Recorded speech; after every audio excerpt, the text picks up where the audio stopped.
もうちっと強いのかなと思ったがな。俺に出させてくれよ、本気を。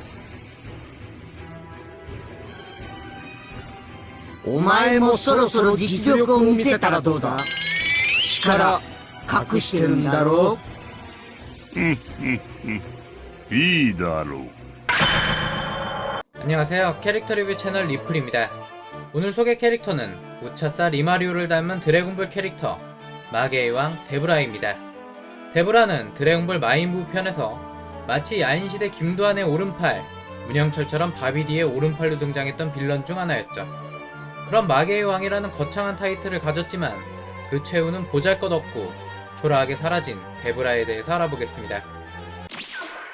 먼저 데브라의 이름의 유래부터 살펴보면 토리야마 아키라답게 위식의 흐름대로 만들어졌습니다. 마인부가 신데렐라의 비비디 바비디 부에서 만들어졌다면 데브라는 아브라카타브라에서 따와 만들어진 이름이죠. 여기서 이름에 대해 한 가지 더 언급하자면 데브라의 정식 명칭은 다브라이며 국내 코믹스판 데브라의 이름은 지금은 모두 다브라로 정정되었다고 합니다. 하지만 저를 포함해서 모두 데브라가 더 익숙하실 것 같네요.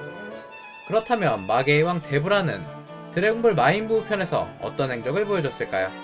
여러분들도 다 아시겠지만 바비디의 주특기는 악한 마음을 이용하여 세뇌를 통해 자신의 수하로 만드는 것이죠. 데브라도 마찬가지로 마계의 왕답게 바비디에게는 부하로 삼기에는 최적화된 캐릭터였습니다. 작중에서도 바비디의 충실한 부하로서 등장하죠. 데브라의 첫 등장은 사실 다른 여타 빌런들만큼 강력한 모습을 보여주면서 상당히 임팩트 있는 인상을 남기는 빌런이긴 합니다. 등장하자마자 숨어있는 501행들의 위치를 파악하고 단숨에 키비토를 황천길로 보내버리는 모습을 보여주죠. 그뿐만 아니라 침을 뱉어서 크리린과 피콜로를 돌로 만들어버리기도 합니다. 그리고 바비디의 우주선으로 501행들을 여유있게 유인하죠. 이후 뿌이뿌이가 베지터에게 순살당하고 야콩마저 50의 파워를 흡수하다 폭사해버린 뒤 중간 보스의 등장 순서에 맞게 데브라가 501행을 맞이합니다. 그리고 그 상대는 만년유망주 오반이었죠.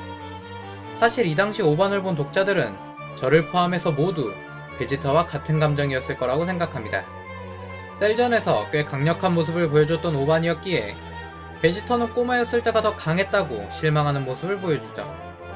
게다가 아버지인 오공조차도 정말 게으름을 피웠다며 당황하는 모습을 보여줍니다. 오반과의 전투는 베지터를 세뇌하기 위한 묘안을 전달하기 위해 갑작스레 종료되지만 데브라에 비해 오반은 체력적으로도 상당히 지쳐 보였으며 현저하게 전투 대응을 못했습니다. 심지어 오반과 2차전을 벌이려고 할 때는 오반은 한 주먹거리도 안 되는 쓰레기 취급까지 하기에 아마도 계속 전투를 이어갔다면 오반은 이때 돌이 되어 부서지지 않았을까 싶네요. 뭐 그렇게 되기 전에 오공이나 베지터가 도와줬다면 먼지가 되어버리는 것은 데브라였겠지만 말이죠. 어찌됐든 마계의 왕답게 상당한 지략과 준수한 전투력을 보여줬던 데브라는 마인부가 부활한 후 처참하게 무너지는 모습을 보여줍니다. 심지어 마인부의 간식이 되어 생을 마감하게 되니 말이죠.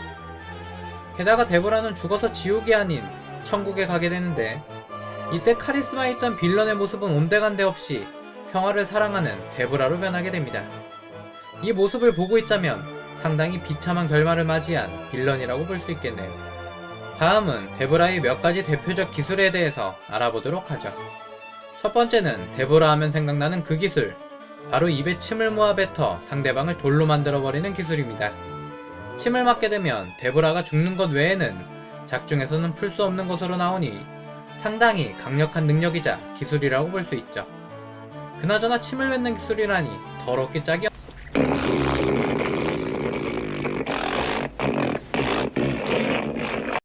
두 번째는 창이나 검을 소환해서 사용할 수 있습니다. 여기서 검은 오반과 전투를 할 때 소환해 사용했으며 창은 마인부를 공격할 때 사용하죠. 단순히 물리 공격을 가하는 무기를 소환하는 기술이기에 특이점은 없는 기술입니다. 마지막 세 번째는 이불 임펄스라고 불리는 데브라의 기탄 공격입니다. 이 기술은 데브라가 키비토를 죽일 때 사용한 기술로 분홍색 에너지 구체를 날려 공격하는 기술이죠. 게다가 데브라의 기술 중 상당히 인상 깊었던 기술이기도 하기에 게임에서도 보통 이불 임펄스 혹은 이불 블래스트라는 이름으로 연출되는 기술 중 하나입니다. 마지막으로 데보라에 대한 몇 가지 여담에 대해서 알아보고 오늘 드래곤볼 영상도 마무리 짓도록 하죠. 첫 번째는 항상 대두되는 데보라의 끊이지 않는 전투력 논란에 대한 것입니다. 여기서 바로 떠오르는 캐릭터가 있으실 텐데 그 캐릭터는 바로 인조인간 편 빌런 셀이겠죠. 이 부분은 공식 설정집에서도 동급이라고 표현되기도 하지만 작중 50도 셀을 언급했기 때문입니다. 데보라와 셀의 전투에 대해서 독자들 간 많은 논란이 있지만 어찌됐든 시즌 최종 보스인 셀과 시즌 중간 보스 포지션을 가진 데보라의 인식에 대한 격차, 그리고 당연하겠지만 팬층도 압도적으로 차이나기에 보통 셀이 더 강하다라는 의견이 더 많습니다. 저 또한 셀의 재생 능력과 더불어 이전 빌런들의 수많은 장점을 섞은 셀이 데보라보다는 더 강력하지 않을까 생각되어 셀 쪽에 손을 들어주고 싶네요. 물론 완전체 셀이 아닌 퍼펙트 셀을 기준으로 본다면 말이죠. 두 번째는 토리야마 아키라의 다른 작품 샌드랜드에 등장하는 캐릭터와 매우 흡사하다는 점입니다. 샌드랜드의 주인공 베르제부부의 아버지인 사탄의 외형과 거의 흡사한 모습을 하고 있죠. 이는 드래곤볼에서 등장하는 닮은 꼴 캐릭터를 찾아보면 어렵지 않게 비슷한 외모를 가진 캐릭터들을 찾아볼 수 있습니다. 예를 들면 기뉴특전대의 리쿤과 인조인간 16호가 상당히 비슷한 외모를 하고 있고 마론과 부르마도 자매라고 할 만큼 비슷하죠. 그 외에도 오반과 야무치도 상당히 비슷한 닮은 꼴 캐릭터이며 버독의 동료 세리파와 오반의 아내 비델, 그리고 우마왕과 염라대왕도 대표적인 닮은 꼴 캐릭터라고 볼 수 있겠네요. 오늘은 바비디의 수하이자 마계의 왕으로 등장했던 데보라에 대해서 알아보았습니다. 나름 마계의 왕이라고 초반에 중간 보스 역할을 제대로 해준 캐릭터죠. 게다가 마인부 등장 전까지는 상당히 강력한 모습과 함께 다채로운 매력을 보여준 빌런이었기에 짧게 등장한 것에 비해 많은 분이 기억해주시는 캐릭터 중 하나가 아닐까 생각되네요. 그렇기 때문에 드래곤볼 슈퍼에서도 트랭크스의 희생양으로나마 등장한 것일 테고 말이죠. 오늘 캐릭터 리뷰 영상은 여기까지입니다. 감사합니다. 지금까지 리뷰플레이 리플이었습니다.